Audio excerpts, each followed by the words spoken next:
पाठ 7 अजंता। पाठ प्रवेश। अजंता की गुफाएं पहाड़ काट कर बनाई जाने वाली देश की प्राचीन गुफाओं में से एक है। इनकी दीवारों पर खुदे चित्र दुनिया के लिए नमूने बन गए हैं। प्रस्तुत पाठ में लेखक ने अजंता की गुफाओं का बड़ा मनोहारी वर्णन किया है। पाठ उद्देश्य: प्राचीन चित्रकला से अवगत कराना, पर्यटन स्थल की जानकारी देना, कला के प्रति सम्मान का भाव जागृत करना, पर्यटन के लिए प्रोत्साहित करना। जिंदगी को मौत के पंजों से मुक्त कर उसे अमर बनाने के लिए आदमी ने पहाड़ काटा है। किस तरह इंसान की खूबियों की कहानी सदियों बाद आने वाली पीढ़ियों तक पहुंचाई जाए, इसके लिए आदमी ने कितने ही उपाय सोचे और किए।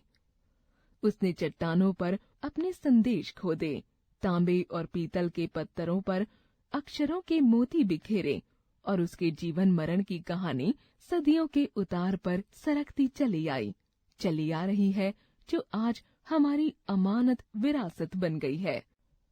इन्हीं उपायों में से एक उपाय पहाड़ काटना भी रहा है। सारे प्राचीन सभ्य देशों में पहाड़ काटकर मंदिर बनाए गए हैं और उनकी दीवारों पर एक से एक अभिराम चित्र बनाए गए हैं। आज से लगभग 2,500 वर्ष पहले से ही हमारे देश में पहाड़ काटकर मंदिर बनाने की परिपाटी चल पड़ी थी। अजंता की गुफाएं पहाड़ काटकर बनाई जाने वाली देश की सबसे प्राचीन गुफाओं में से एक हैं। विश्व प्रसिद्ध अजंता की दीवारों और छतों पर लिखे चित्र दुनिया के लिए नमूने बन गए हैं। अजंता पर कुदरत का नूर बरस पड़ा है।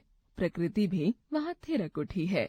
मुंबई के सूबे में, मुंबई और हैदराबाद के बीच विंध्याचल के पूरब पश्चिम में दौड़ती पर्वतमालाओं से नीचे पहाड़ों का एक सिलसिला उत्तर से दक्षिण की तरफ चला गया है, जिसे सह्याद्री कहते हैं। अजंता के गुहा मंदिर उसी पहाड़ी जंजीर को सनाथ करते हैं।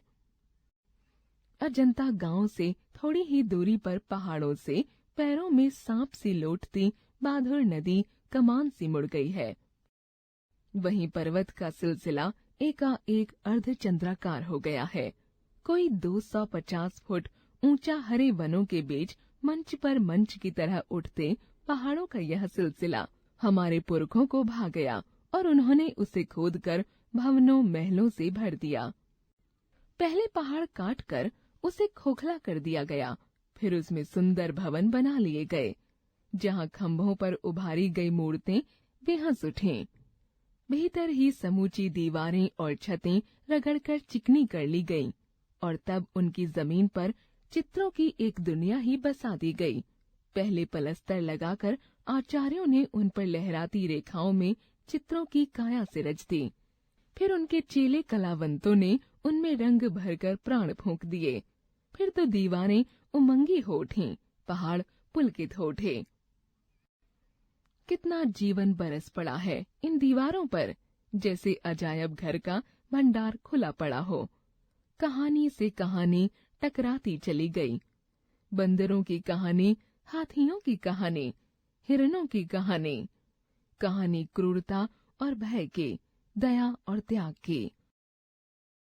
जहाँ बेरहमी है, वहीं दया का भी समुद्र उमड़ पड़ा है। जहाँ पाप है, वहीं क्षमा का सोता फूट पड़ा है। राजा और कंगले, विलासी और भिक्षु, नर और नारी, मनुष्य और पशु सभी कलाकारों के हाथों सिरजते चले गए हैं। हैवान की हैवानी को इंसान की इंसानियत से कैसे जीता जा सकता है? कोई अजंता में जाकर देखे।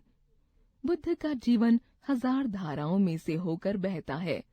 जन्म से लेकर निर्वाण तक उनके जीवन की प्रधान घटनाएं कुछ ऐसे लिख दी गई हैं कि आंख अटक जाती है, हटने का नाम नहीं लेती। यह हाथ में कमल लिए बुद्ध खड़े हैं और यह यशोधरा वैसे ही कमल नाल धारण किए त्रिभंग में खड़ी है।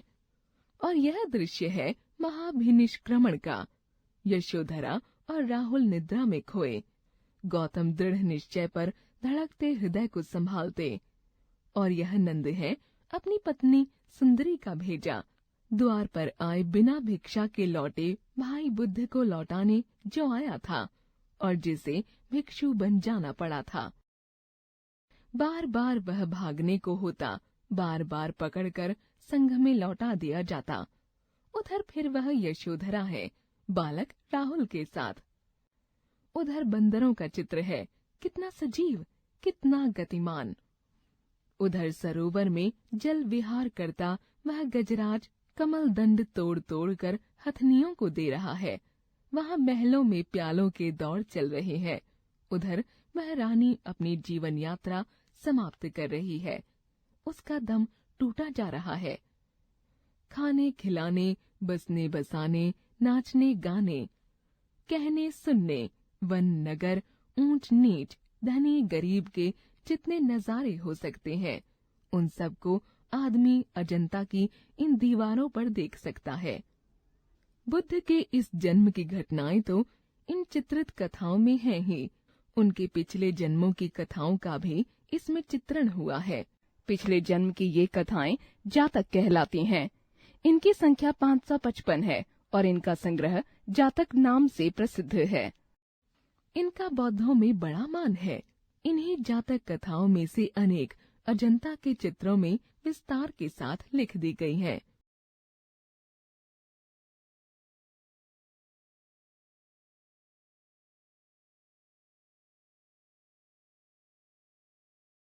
पिछले जन्मों में बुद्ध ने गज, कपे, मृग आदि के रूप में विविध योनियों में जन्म लिया था और संसार के कल्याण के लिए दया और त्याग का आदर्श स्थापित करते वे बलिदान हो गए थे।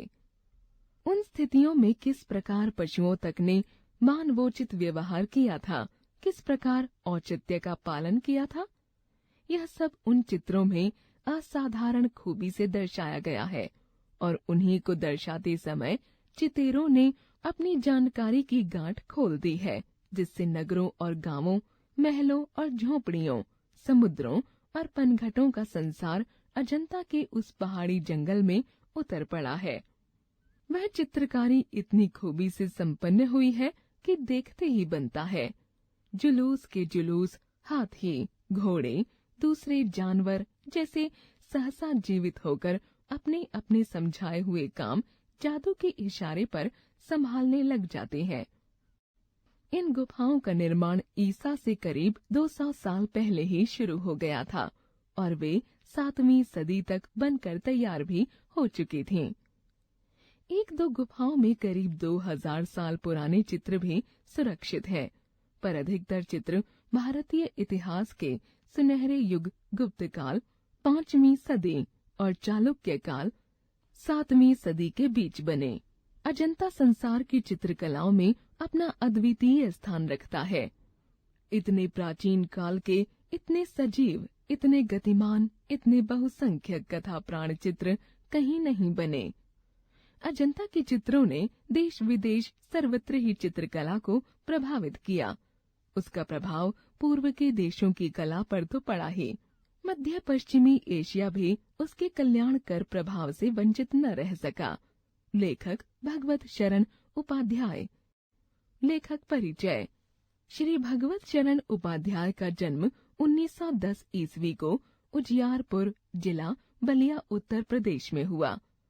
उपाध्याय जी ने संस्कृत, हिंदी साहित्य, इतिहास, संस्कृति एवं पुरातत्व का गहन अध्ययन किया। तत्पश्चात आपने बनारस हिंदू विश्वविद्यालय की शोध पत्रिका का संपादन किया। आप हिंदू विश्वकोश संपादक मंडल के सदस्य भी रहे। उसके बाद आप मॉरिशस में भारत के राजदूत तथा विक्रम विश्वविद्यालय में इतिहास के प्रोफेसर रहे। आपकी भाषा शैली तत्सम शब्दों से युक्त साहित्यिक खड़ी बोली है। आपने विवेचनात्मक, भावुकतापूर्ण चित्रात्मक भाषा का प्रयोग तथा कहीं कहीं रेखा चित्र शैली का प्रयोग किया है। प्रमुख रचनाएं: विश्व साहित्य की रूपरेखा, कालिदास का भारत, कादम्बरी, ठूठा आम, लाल चीन, गंगा गोदावरी, बुद्ध वैभव, साहित्य और कला, सागर की लहरों पर,